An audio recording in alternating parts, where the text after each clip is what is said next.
ជំរាបសួរបងប្អូនទាំងអស់គ្នានៅថ្ងៃនេះខ្ញុំនឹងចែករំលែករឿងមួយដែលបានកើតឡើងទៅលើនារីវ័យក្មេងម្នាក់នៅក្នុងប្រទេសវៀតណាមនាងត្រូវបានមនុស្សជាច្រើនស្អប់ខ្ពើមរើសអើងនិងនិយាយតេះដៀលប៊ូលីទៅលើរូបរាងមុខមាត់របស់នាង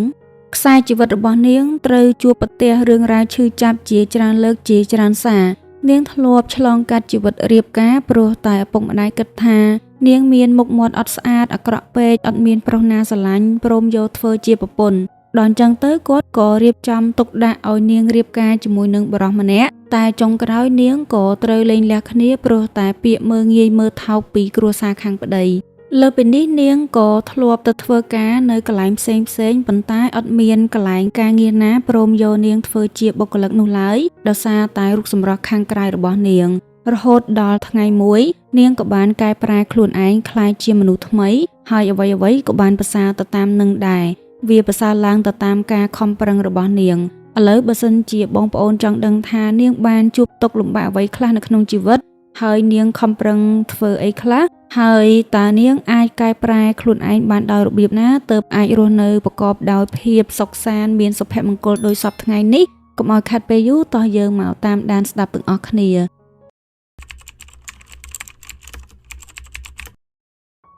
នារីដែលយើងកំពុងតែនិយាយដល់នឹងគឺនាងមានឈ្មោះថាខ្វេធីគីមហ្វឿង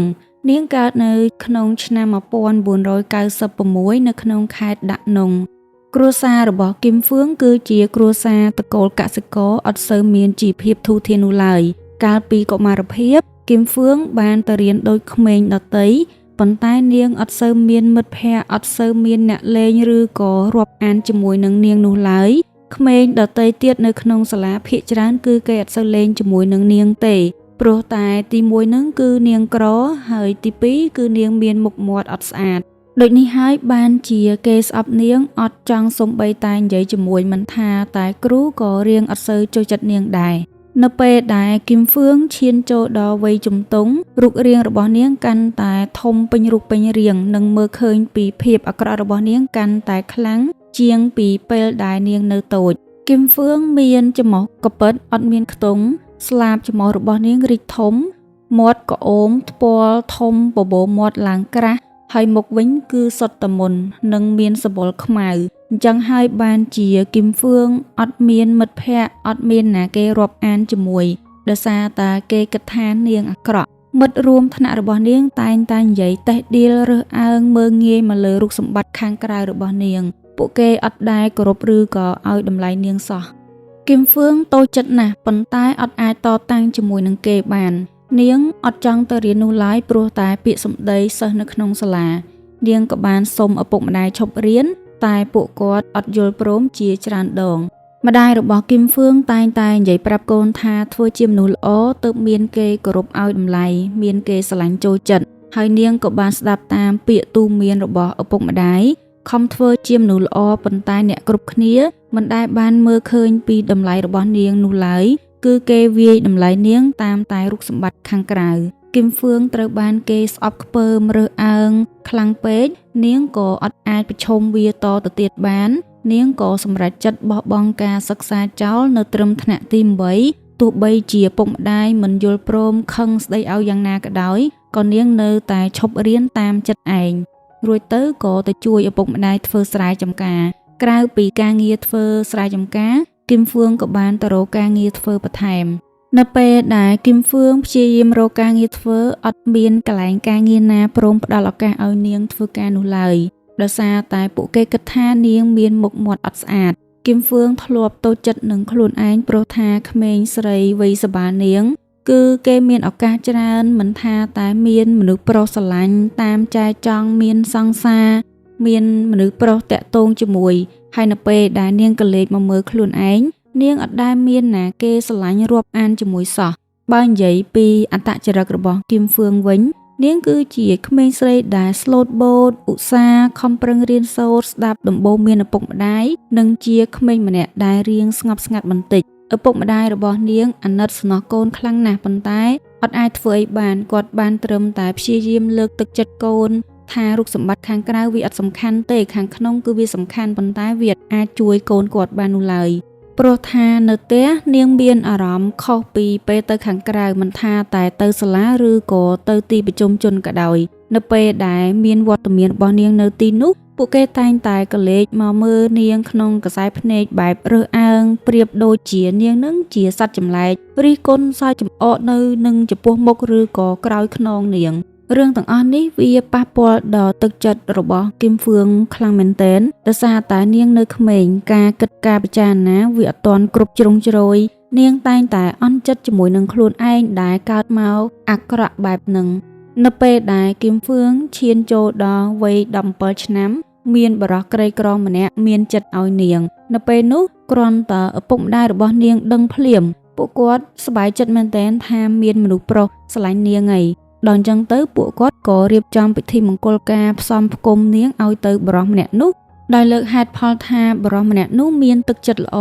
ហើយមួយវិញទៀតឪពុកម្ដាយរបស់នាងភ័យថាខ្លាចកូននឹងអត់មានប្តីអត់មានអ្នកយកដូចនេះហើយទើបគាត់បញ្ញាប់រៀបចំទុកដាក់គឹមហ្វឿងឲ្យរៀបការជាមួយនឹងបរិះម្នាក់នោះទៅបើទោះបីជាគឹមហ្វឿងអត់បានស្រឡាញ់គ្នា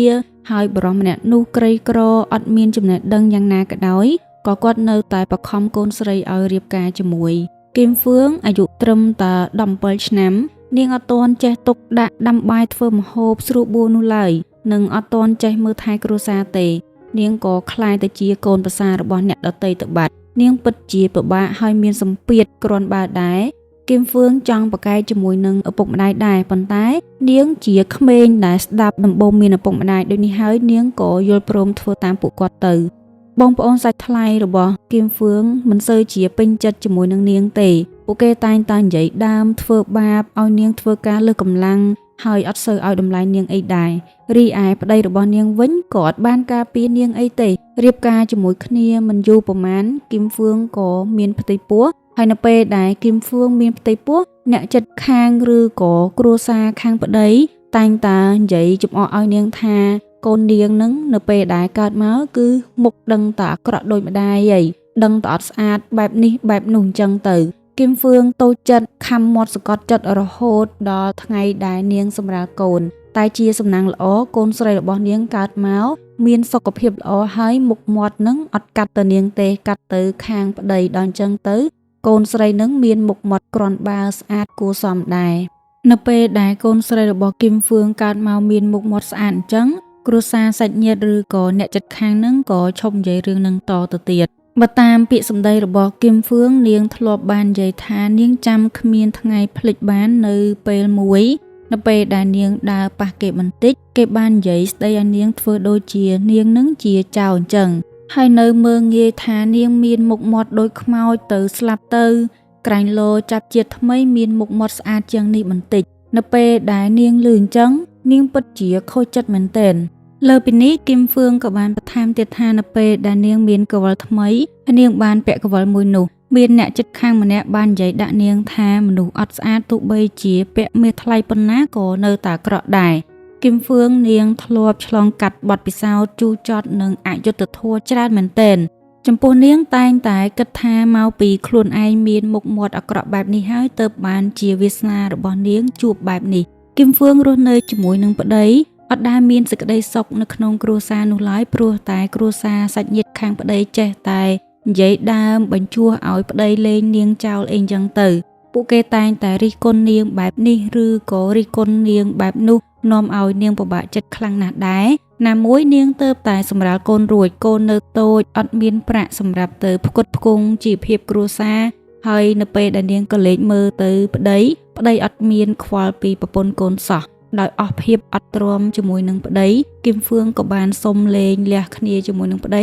ហើយក៏បាននាំកូនតូចនោះត្រឡប់មករស់នៅជាមួយនឹងឪពុកម្ដាយរបស់នាងវិញនៅឯស្រុកកណើតមកដល់ត្រឹមនេះគឹមហ្វឿងគិតចង់ផ្លាស់ប្ដូរខ្លួនឯងហើយនាងចង់ក្លាយជាមនុស្សថ្មីចង់ចាប់ផ្ដើមជីវិតសារជាថ្មីដើម្បីរកសេចក្តីសុខឲ្យខ្លួនឯងវិញម្ដងគឹមហ្វឿងគិតចង់កែសម្ផស្សហើយនៅពេលនោះប្រទេសវៀតណាមគឺមានវិទ្យាសាស្ត្រកែសម្ផស្សរៀងទំនើបគួរសមអីដែលអាចឲ្យនាងជឿទុកចិត្តបាននាងក៏សុំឪពុកម្ដាយធ្វើការកែសម្ផស្សប៉ុន្តែត្រូវបានពួកគាត់បដិសេធដំបូងឡើយឪពុកម្ដាយរបស់គឹមហ្វឿងព្យាយាមរារាំងព្រោះគិតថាគ្រួសារមានជីវភាពក្រីក្រ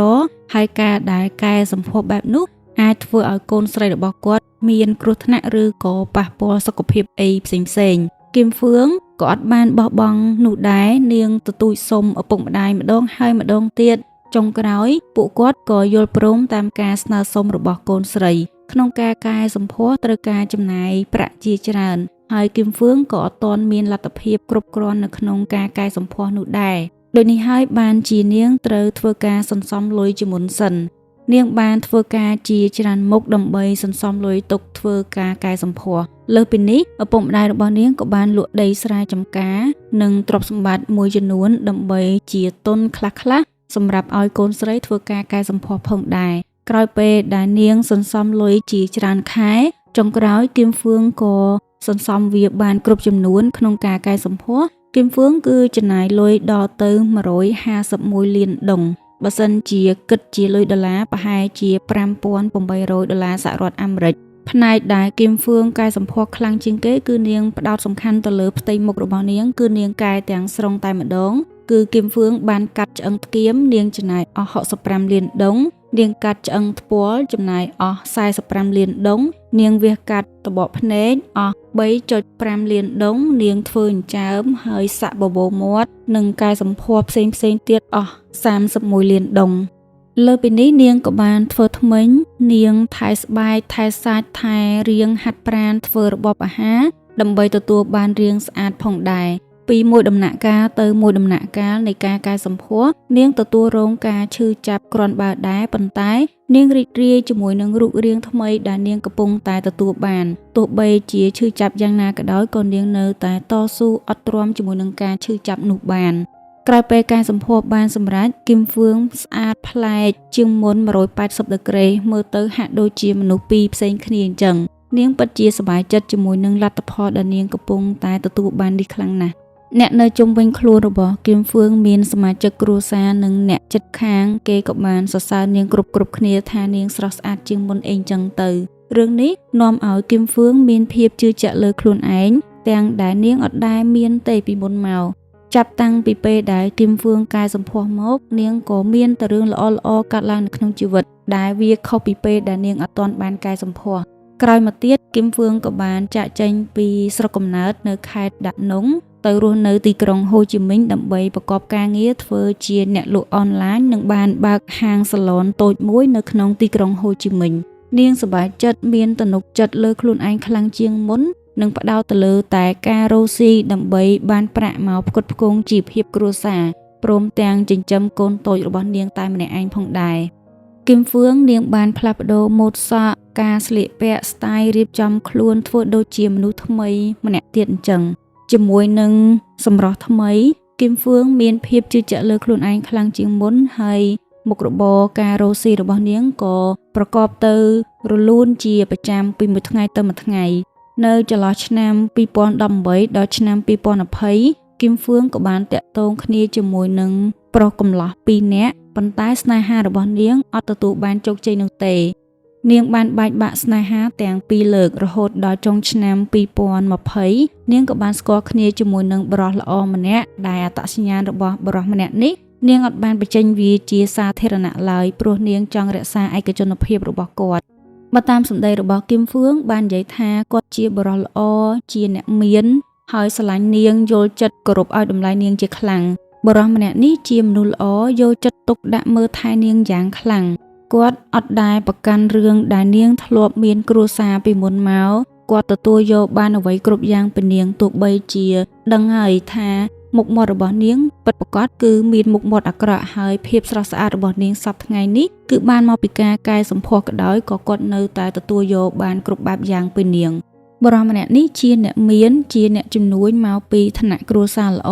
ពួកនាងបានតាក់ទងគ្នាអស់រយៈពេលរៀងយូរដែរក៏សម្រេចចិត្តរៀបការជាមួយគ្នាទៅតាមផ្លូវច្បាប់ដោយមានការចូលរួមពីគ្រួសារសាច់ញាតិបងប្អូនហើយកម្មវិធីមង្គលការរបស់នាងគឺមានភាពអធិកអធមប្រកបទៅដោយភាពរីករាយនិងពរជ័យពីគ្រួសារទាំងសងខាងសាច់ញាតិបងប្អូនមិត្តភ័ក្តិគេបានស្គាល់ពីមុខមាត់ពិតរបស់បុរសជាប្តីគឹមហ្វឿងប៉ុន្តែនាងអត់ដែលបានបង្ហាញរូបគាត់តាមបណ្ដាញសង្គមឲ្យអ្នកដែលបានតាមដាននាងស្គាល់ពីមុខមាត់ពិតរបស់ប្តីនាងនោះទេនៅខែកក្កដាឆ្នាំ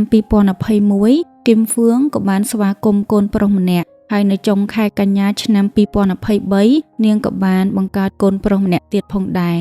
គ្រួសាររបស់គឹមហ្វឿងមានសមាជិក5នាក់រួមមានគឹមហ្វឿងប្តីនិងកូនស្រីព្រមទាំងកូនប្រុសទាំង2នាក់របស់នាងរស់នៅដោយភាពសុខសប្បាយមានសុភមង្គលនៅក្នុងគ្រួសារ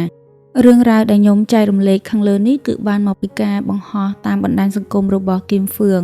នាងបានចែករំលែកពីរឿងរ៉ាវរបស់នាងនិងបានលើកទឹកចិត្តដល់មនុស្សស្រីថាកុំឲ្យអស់សង្ឃឹមនៅក្នុងជីវិតបើទោះបីជាកើតមកមានមុខមាត់អាក្រក់យ៉ាងណាក៏ដោយក៏យើងនៅតែអាចកែប្រែជោគវាសនាខ្លួនឯងបាននិងមិនត្រូវអស់សង្ឃឹមនៅក្នុងជីវិតត្រូវតែតស៊ូបន្តទៅមុខជានិច្ចរឿងរ៉ាវរបស់នាងត្រូវបានអ្នកលេងបណ្ដាញសង្គមនៅក្នុងប្រទេសវៀតណាមនាំគ្នាចែកចាយបន្តគ្នាឡើងប្រងព្រាតនិងបាននិយាយលើកទឹកចិត្តនាងផងដែរចំពោះរឿងរ៉ាវរបស់គឹមហ្វឿងនៅថ្ងៃនេះខ្ញុំសូមបញ្ចប់វាត្រឹមតែប៉ុណ្្នឹងឯងតើបងប្អូនយល់យ៉ាងណាដែរចំពោះរឿងរ៉ាវរបស់គឹមហ្វឿងជាចុងក្រោយខ្ញុំសូមអរគុណដល់បងប្អូនទាំងអស់គ្នាដែលបានតាមដានវីដេអូមួយនេះតាំងពីដើមដល់ចប់ខ្ញុំសូមជូនពរឲ្យបងប្អូនទាំងអស់គ្នាជួបតែសំណាងល្អសុខភាពល្អអរគុណច្រើនជម្រាបលា